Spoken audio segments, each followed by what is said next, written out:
Hello bachcho, let's see this question. It said that the figure shows a circular loop of radius small a with two long parallel wires numbered 1 and 2 all in the plane of the paper. The distance of each wire from the center of the loop is small d. The loop and the wire are carrying the same current capital I. The current in the loop is in the counterclockwise direction if seen from above.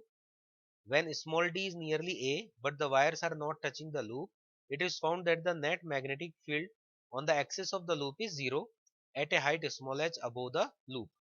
In that case, 2014 में यही advance में question पूछा गया था. ये diagram है, दो long wire है P and R, P Q and R S. यहाँ पर करंट फ्लो होगा वायर 1 एंड वायर 2. बीच में एक रिंग है जिसमें हमें ऊपर से करंट दिख रहा है एंटी क्लॉकवाइज.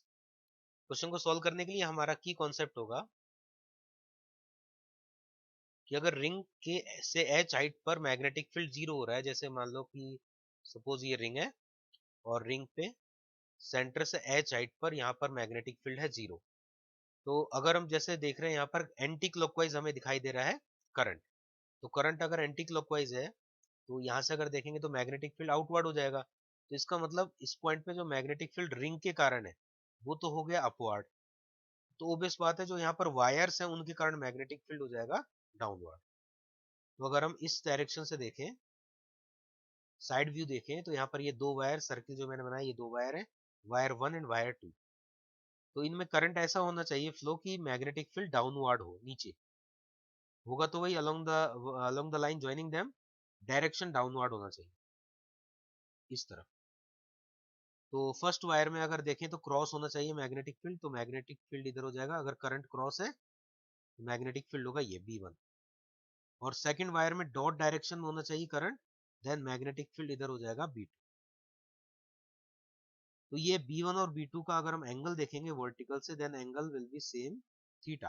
दोनों का एंगल थीटा सेम होगा और B1 और B2 का मैग्नीट्यूड भी सेम होगा क्योंकि दोनों ही लॉन्ग वायर है, दोनों में करंट भी सेम है. Mu naught I upon 2 pi into small r. Small r के कैलकुलेशन के लिए यहाँ पर रेडियस बोला गया है स्मॉल है और हाइट एच है, तो यहाँ से हम स्मॉल आर निकाल लेंगे रूट ओवर ए स्क्वायर प्लस एच स्क्वायर. तो अब इस पॉइंट पर हम अगर देखें पी पॉइंट पर, तो net magnetic field should be zero. For that, magnetic field of ring should be equal to 2 into b into cos theta. Ring का मैग्नेटिक फील्ड हो गया अपवर्ड और ये जो B1 और B2 का कंपोनेंट्स है cos थीटा पे वो हो जाएंगे डाउनवर्ड. इधर इधर हो जाएंगे b cos theta plus b cos theta. Solve करते हैं. रिंग के लिए फॉर्मूला हो जाएगा mu naught I upon 2 into r square plus x square, x h होता है हाइट यहाँ पर का power 3/2 equal to 2 into long wire का formula mu naught I upon 2 pi into small r and cos theta अगर triangle में देखेंगे तो base upon hypotenuse h upon are हो जाएगा.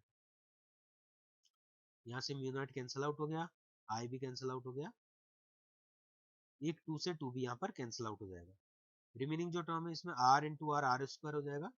तो रिमेनिंग टर्म्स को लिख देते हैं हम यहाँ पर a square plus h square का power 3/2 equal to 2 into h divide by pi into a square plus h square. यहाँ से 3/2 में से हाफ पावर इधर कैंसिल करके फिर इसको सॉल्व करेंगे, then h will be 1.2 into a. ये h और a का रिलेशन आ जाएगा.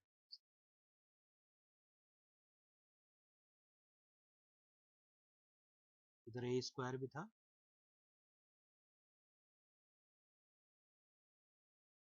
तो ये h और a का रिलेशन आ गया. हाइट जो है वो नियरली इक्वल टू 1.2 a.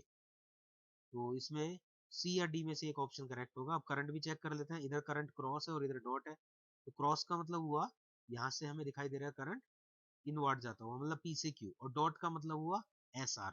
तो PQ होगा तो SR होगा, उल्टा होगा मतलब, तो PQ SR. So C option will be correct. Hope you understand it well. Best of luck.